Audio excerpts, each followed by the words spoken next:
Organic खाना, और इतना टेस्टी है ना कि मैं हर बार ये कहते हुए नहीं रुक पा रही हूँ कि आपने कितना अच्छा खाना बनाया है। ये अजय जी बनाते हैं इतना बढ़िया खाना, यहाँ ज़रूर आइए, एंजॉय करिए इस खाने को। आज मैं पहुँची हूँ हिमाचल के किन्नौर डिस्ट्रिक्ट में, और किन्नौर डिस्ट्रिक्ट का ये एक छोटा सा विलेज है सांगला। नॉट छोटा सा, सांगला काफ़ी बड़ा है। मैं सांगला से भी आगे जगह है सिंगरिचे, ये छोटा सा विलेज है। इस विलेज में आज पहुंची हूँ। मुझे इस जगह तक पहुंचने में 24 आवर्स बस की जर्नी करनी पड़ी है। मुझे 24 घंटे लगे हैं यहाँ पर पहुँचने में। मैंने अपनी जर्नी उत्तराखंड देहरादून से स्टार्ट करी थी। 5 बजे मैं घर से निकली थी और 7 बजे मैंने बस पकड़ी जो कि शिमला तक थी। शिमला इस बस ने मुझे 5 बजे छोड़ा और 7 बजे मुझे फिर शिमला से सांगला के लिए बस मिली, और सांगला में मैं 5 बजे उतरी हूँ। और सांगला से भी आगे 7 किलोमीटर आगे पड़ता है सिंगरिचे। यहाँ पर मैंने अपना होम स्टे बुक किया हुआ था। यहाँ पर अजय हैं, ये 2 भाई हैं और इनका यहाँ पर होम स्टे है। ये बहुत ही इंटीरियर में है और इस होम स्टे में मैं रुकी। तो टोटल 24 घंटे की यात्रा मैंने तय करी इस जगह पर आने के बाद। और मैं सबसे पहले मैं इतनी ज़्यादा इम्प्रेस हूँ उस फैमिली से और यहाँ के लोगों से, स्पेशली गांव वालों से। इतने वो आपको वेलकम करते हैं, बिल्कुल घर की तरह आपको किचन में बैठा करके नीचे वो खाना खिलाते हैं। इनके पास अपने जानवर भी हैं, गाय है, और इतना ताज़ा, इतना फ्रेश घी मैंने तब खाया था जब मैं अपने गांव में रहा करती थी। मेरे माँ बाप थे, वो जो घी बनाते थे उसकी सुगंध आज तक मेरे नाखों पे है, मेरे उसका जो स्वाद है मेरे आज तक मेरे मुंह पे था। लेकिन उनके जाने के बाद या उस गांव से निकलने के बाद मैंने कभी वो घी बहुत पाने की कोशिश करी, लेकिन मुझे वो घी का स्वाद कभी नहीं मिला। आज जब मैंने वो पनीर का पराठा खाया, उन्होंने ऊपर से उसमें मक्खन रखा था और घी रखा हुआ था, उसको खाने के बाद एकदम से वही दिन याद आए, वही घी याद आया। और मैं कुछ ये कहना चाहिए, मेरे शब्द ख़त्म हो रहे हैं आपको कि इस जगह के बारे में या उन लोगों के बारे में एक्सप्लेन करते हुए। वो घी मैंने खाया। मेरा जो प्लान था, मैंने ये 2 दिन के लिए होम स्टे बुक किया हुआ था। यहाँ पर कई सारी और भी जगह है आगे। सांगला से आगे हम जाते हैं, चित्रकूट है, रक्षम है, ये कुछ ट्रैकिंग पॉइंट भी हैं। और आजकल क्योंकि टूरिज़्म इतना ज़्यादा बढ़ चुका है कि लोग हर जगह पहुँच चुके हैं। मैंने 2 दिन के लिए ये होम स्टे यहाँ पर बुक किया था और मुझे लगा था कि 2 दिन के बाद मैं सोचूंगी मैं आगे जाऊँ, लेकिन यहाँ पर आने के बाद मेरा मूड कम्प्लीटली चेंज हो गया है। अब मैं कहीं भी नहीं जाना चाहती। मुझे नहीं जाना रक्षम, मुझे नहीं जाना चित्रकूट आगे ऐसे कुछ ट्रैकिंग के लिए, क्योंकि मुझे मालूम है कि वो ऑलमोस्ट हर जगह जब आप पहाड़ में जाते हैं वो सेम ही होते हैं। लेकिन इस जगह पर जो शांति है, जो ब्यूटी है, जो वेलकमिंग उनकी वाइब्रेशंस है, वो मुझे अब यहाँ से कहीं और जाने नहीं दे रही है। तो मैंने अब प्लान कर लिया कि मुझे अब कुछ दिन यहीं पर स्टे करना है। सामने आपको दिखाती हूँ मैं, यहाँ पर नदी भी बह रही है, एक सामने एक नदी बह रही है। पूरे एप्पल ट्री है यहाँ पर। मैं लेके जाऊँगी नदी के पास तक बाद में। तो इस जगह ने मुझे यहाँ पर मंत्रमुग्ध कर दिया है। लेकिन यहाँ पर आने के लिए आपका फ़िट होना बहुत ज़रूरी है। अगर आप फिट नहीं हैं तो यहाँ आने का रिस्क मत लीजिए, क्योंकि सड़कें बहुत ही नैरो हैं यहाँ पर। बस को निकलने का केवल 2 वे कोई भी रास्ता नहीं है। एक ही रास्ते से दोनों को बस ने आना जाना है और रास्ते बहुत ही संकरे हैं।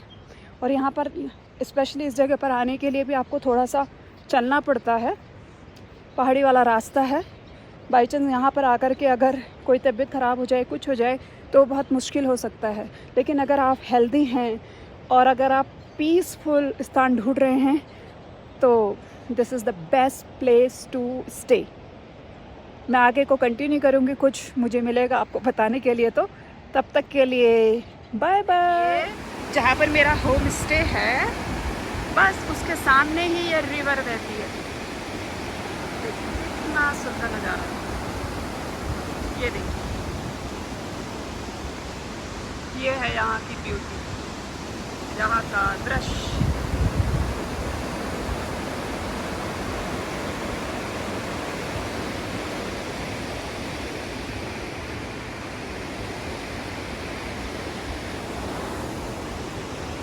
मैं हर एक व्यक्ति से एक ही बात कहना चाहती हूँ।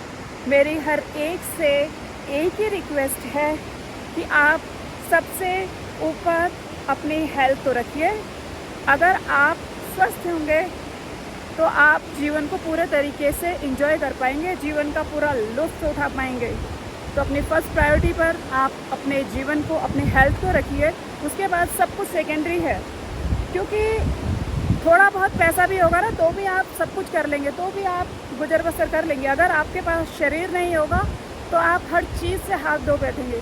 तो फर्स्ट प्रायोरिटी अपने शरीर को दीजिए। Stay fit, stay healthy and be happy. This is only my message and my slogan. Thank you. आपको एक बात बताती हूँ, अगर आप अकेले में नहीं रह पाते हैं, अगर आप अपने साथ नहीं रह पाते हैं, एकदम अपने साथ अकेले, तो आप ऐसी जगह पे आने का चुनाव मत कीजिए। हर एक इंसान को ये लगता है कि हमें शांति चाहिए, हम शांत जगह पे जाएं। जगह शांत नहीं होती है, शांत होता है हमारा मन। अगर आपका चित्त शांत है तो आपको हर जगह शांति दिखाई देगी। अगर आपका वो जो मन है वो शांत नहीं है, तो अगर आप एकदम शांति वाले जगह पे जाएंगे तो वो शांति आपको कुछ ही क्षणों में काटने को दौड़ेगी, आप वहाँ टिक नहीं पाएंगे। इसलिए शांति वाली जगह में जाने के लिए आपका मन भी उतना ही शांत होना चाहिए, तभी आप ऐसी जगह पर ठहर सकते हैं, रुक सकते हैं, उस शांति को आप एंजॉय कर सकते हैं। अन्यथा आप इसको एंजॉय नहीं कर सकते हैं, क्योंकि आप हमेशा भाग दौड़ में ही लगे रहेंगे और यहाँ पर ऐसा कुछ होगा नहीं आपके लिए भागने दौड़ने के लिए। यही आपको पहाड़ दिखाई देंगे, यही सारी चीज़ें दिखाई देंगी एक समय के बाद।